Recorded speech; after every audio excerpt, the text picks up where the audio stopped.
Yeah, here we are with Abe. Abe, what would you do if you could change things?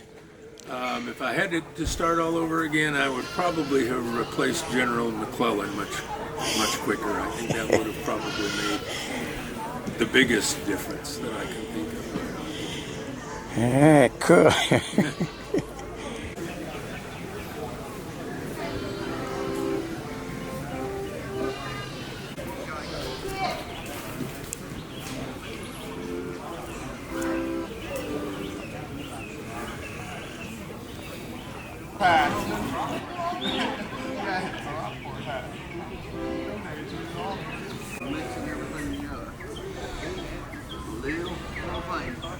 Go ahead.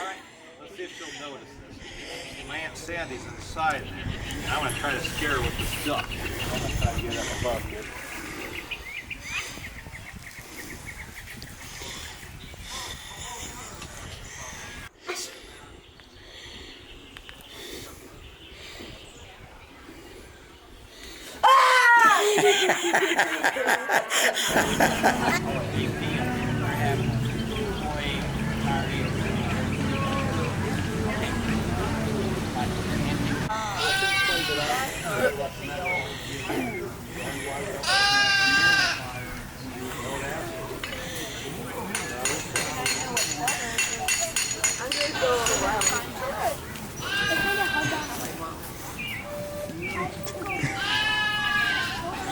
And then I schedule accordingly, but starting to become one of the more senior guys on this apartment. It has its good feelings with it. Yeah, I've been burned, I've been scarred. And then the next time around, I'll go to what is calling taking it on the octagon. So I got my point made out now. I'll flip it up on.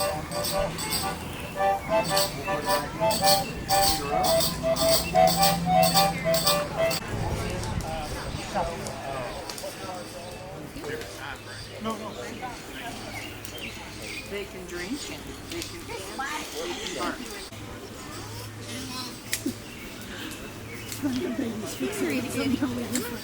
This way. Would you itty bitty like me, baby? Is it baby?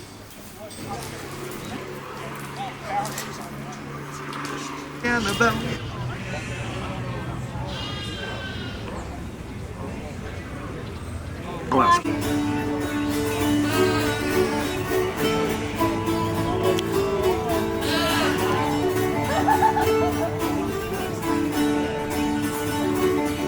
You didn't see this above the falls of the Ohio. You saw it below because, you know, it's a bigger boat. The flatboat here, 45 feet long, 15 feet wide, small cabin. You're going a few hundred miles, so you could bring all your livestock with you, all your family stuff. But this one is a different bird. It was a complete, almost complete covered barge. Sometimes they came all the way out here. There was no space behind it, and it was just a floating barge. So you brought your hemp, your tobacco, your whiskey. That was usually what the materials that were brought, or your produce. So you went down the river. You know, you got to get it all together, 4 or 5 families, and bring your guns. You know, because people would steal this. As we were talking 2-3 years of income. Pirates were what they were called. Yeah. So you had that. To make the boat go, once it was all loaded, you used poles, pushed it off, men walked along here on the edge, okay? And then when you saw a current, you pulled into that with the sweeps. Now these weren't really oars, but you could position the boat, maybe move it a little, and then once you were in the current, all you had to do was steer. You might run up on a sandbar, so this was called a gouger, and it would dig out the sandbar, and then you could, you know, continue on your way. Maybe, you know, you could pull off of it and go around. So this boat, you get it to New Orleans.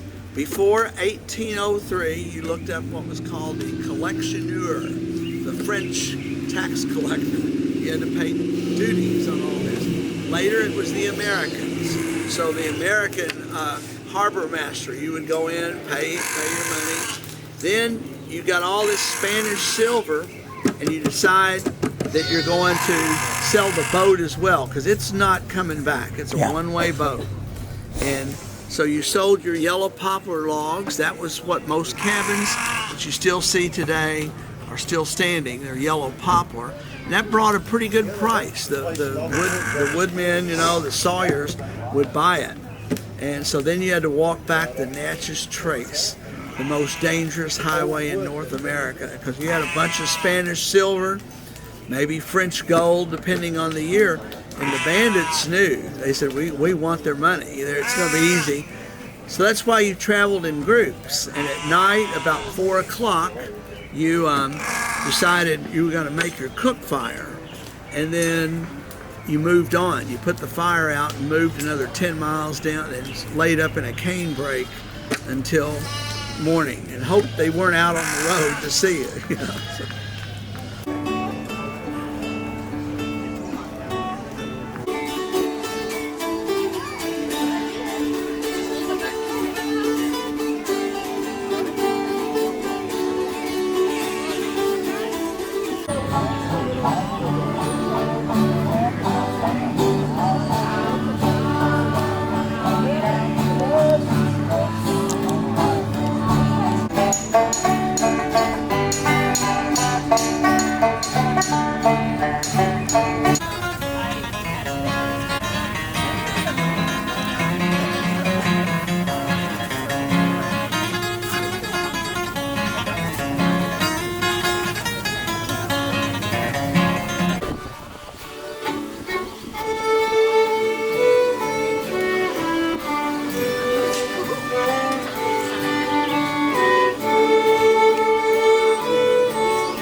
Yes, you got it, you got it. And who is on the very famous? How much is this one worth? Go ahead, can you say, that's my dream? That's my dream. Everybody say, one.